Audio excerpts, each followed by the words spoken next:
You bet. You know, I think I was almost destined to do this, having been a farmer for a number of years, a member of the Corn Growers Association and Nebraska Lead Program. It kind of built me into something of this type of career.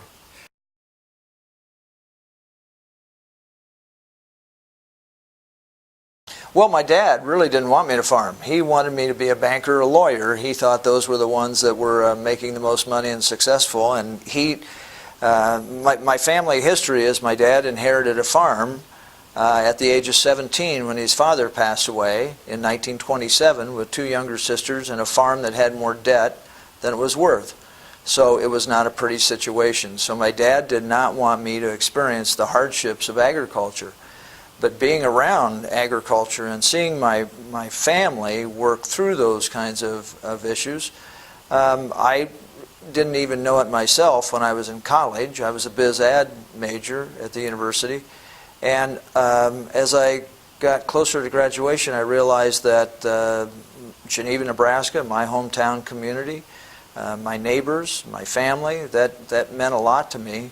And so I wanted that connection of agriculture. I had to go a roundabout way to Houston, Texas, selling insurance, and Mayo Advertising Corporation in Lincoln, being in the marketing department, and selling feed in northwest Kansas kind of got me to the point of getting back to the farm then.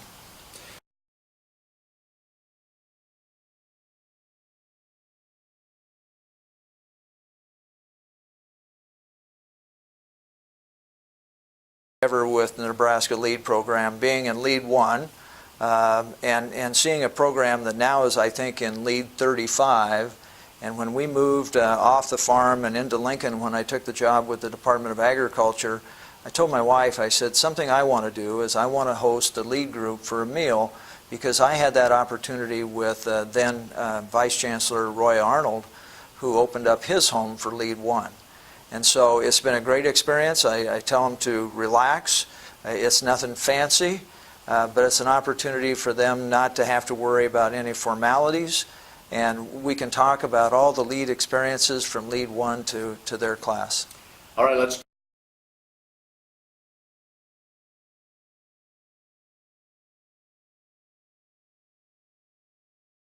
No, and I'm afraid it's going to continue. And quite frankly, it's irresponsible, I think, of those that are blaming ethanol for a lot of different issues. You know, when I started with the Nebraska Corn Board, corn was $1.90. Farmers were saying, we need to do something to create more of a market for our commodity. We need to get our price of corn from the marketplace, not from the government.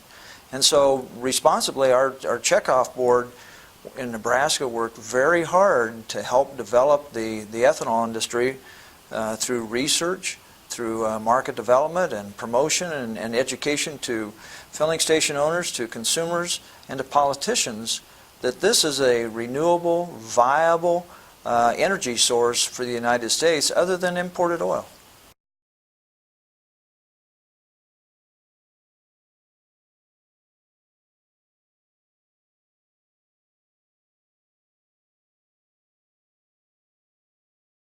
Yes, and you know, if you look, you see a lot of the seed industry moving a lot of their production and research facilities further to the west, and Nebraska has been a great recipient of some of that seed industry expansion as they develop new traits. We used to talk hybrids, now we talk traits because of the use of biotechnology. And that has changed the landscape immensely for us to have seeds that are resistant to certain pests, or be able to use a glyphosate product that can kill the weeds and ultimately save having to cultivate as much, which saves water, which saves trips across the field. It is more of a sustainable industry today than it has ever been in the past.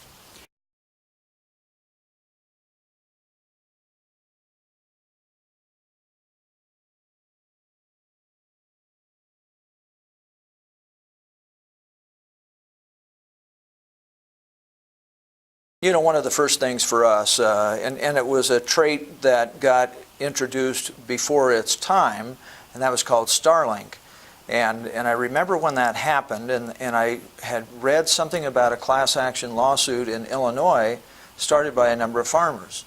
And so I knew Starlink was planted in Nebraska, and I went to the Attorney General's office and said, is this a legitimate lawsuit, a class action suit? They said yes.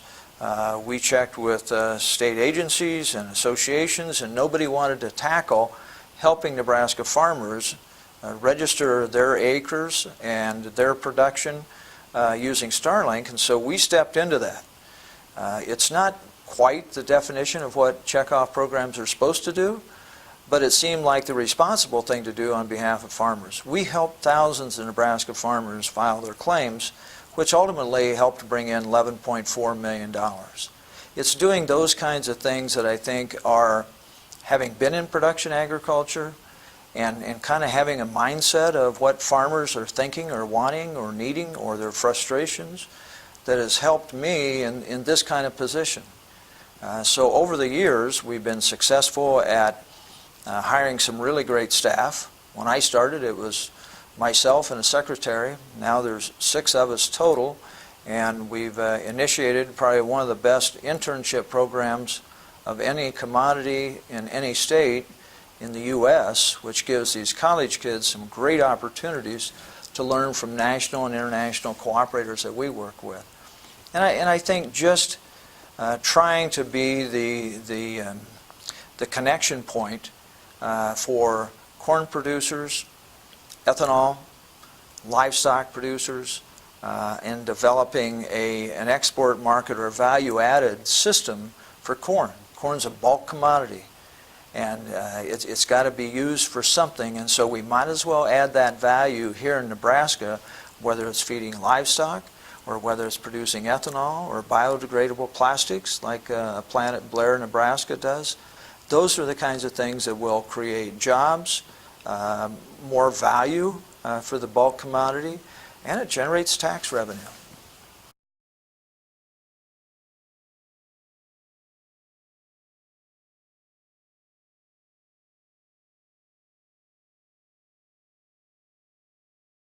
You know, in 1978, the Nebraska legislature passed the Corn Resource Act that started off at 1/10 of a cent per bushel.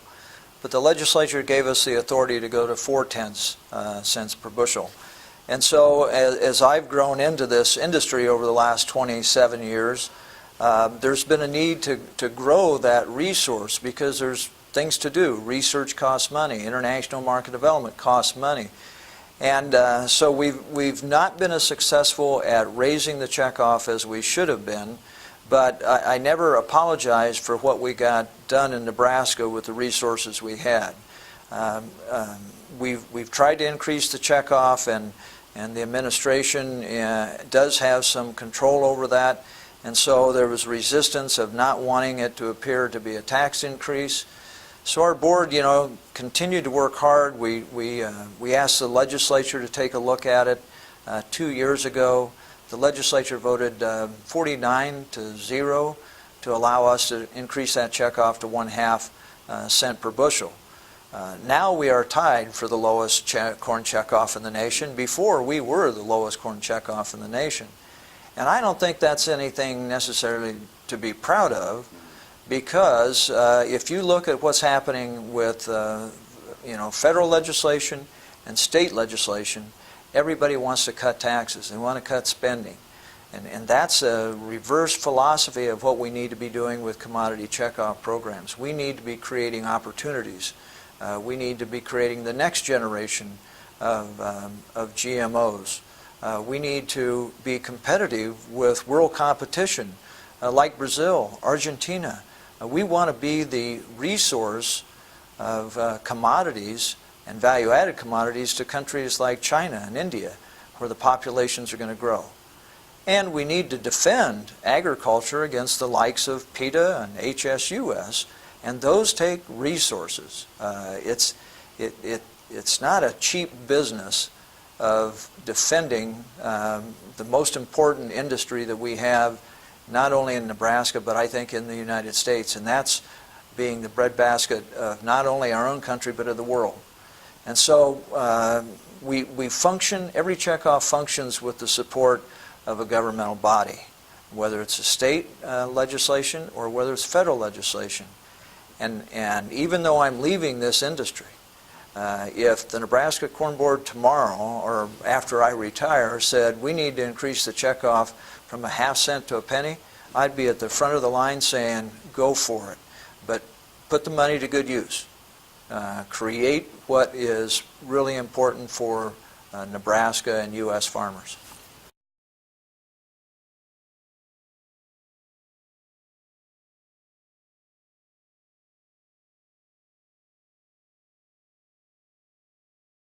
You know, it has, I have to admit, it's not always been easy. In the early years, when corn was $1.90, and the ethanol industry was first developing, and I can remember one of the first spikes in price. I think corn got up to $2.50 or $3. I had a couple cattle feeders call and very unhappy with what we were doing in developing a competitive market to using corn for livestock feed. And all of a sudden, it was probably less than a year later, I had a substantial representative of the cattle industry in Nebraska call me, and he said, you know, Don, he said, I had an epiphany.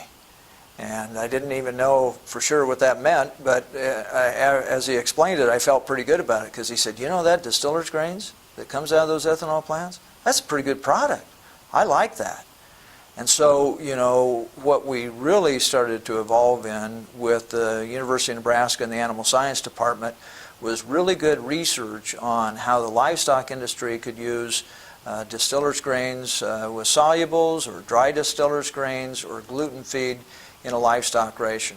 And it worked really good. And when Nebraska went through our drought and saw record corn prices, it was that distiller's grains and just really rough corn stalks and forage that helped get our cow-calf operations and our livestock industry through some really tough times. Did higher corn prices cause higher feed costs? You bet. Did it cause some pain in the cattle industry? Yes, I have to admit it did. But we all have to work through those supply and demand issues and create opportunities. Now you look at Nebraska cattle industry, it's doing very well. And we want it to do well because we're the number one cattle on feed state, we're the number 2 ethanol producing state, we're the number 1 red meat processing state, and I should throw corn in there, we're the number 3 corn producing state. And you put that all together, there's a synergy there that has helped establish Nebraska globally as producing a good commodity, a good value-added commodity. And so distiller's grains has kind of been that link between especially the cattle industry and corn producers.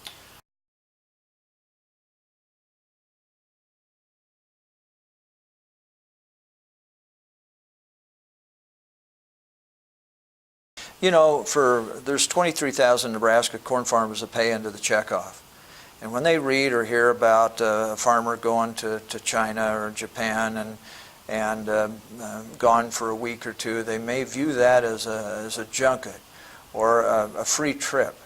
Until you participate in one of those, you realize it is early morning, late at night, and I've always had the philosophy that you have to feel, touch, taste, smell a market to really understand what exists there.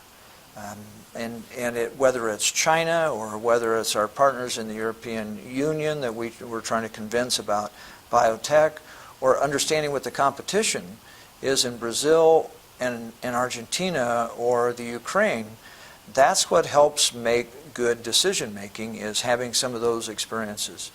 I've been really fortunate, board members that have seen and touched and tasted and smelled those markets that come back and make really good decisions on what we need to do with checkoff dollars to be competitive in the world market.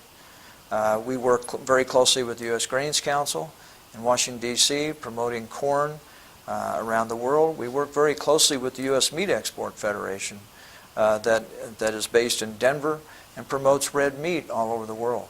And I've had the opportunity to travel to some of those markets as well.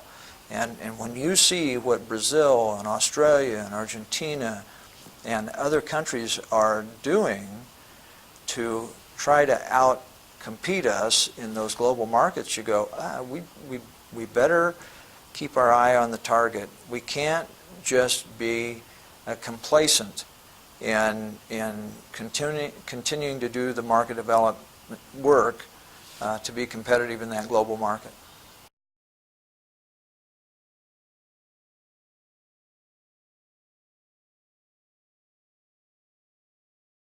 Oh, well, I mean, obviously I have farming interest. I have some beef cattle interest as well. And I want to do a better job of managing or being involved in that because, frankly, being the executive director of the Nebraska Corn Board is a full-time job. And while I have other interest, I haven't been able to dedicate much time to that. So I'm going to dedicate a little more time to that. I'm very involved in the YMCA in Lincoln, Nebraska, and on the executive committee there.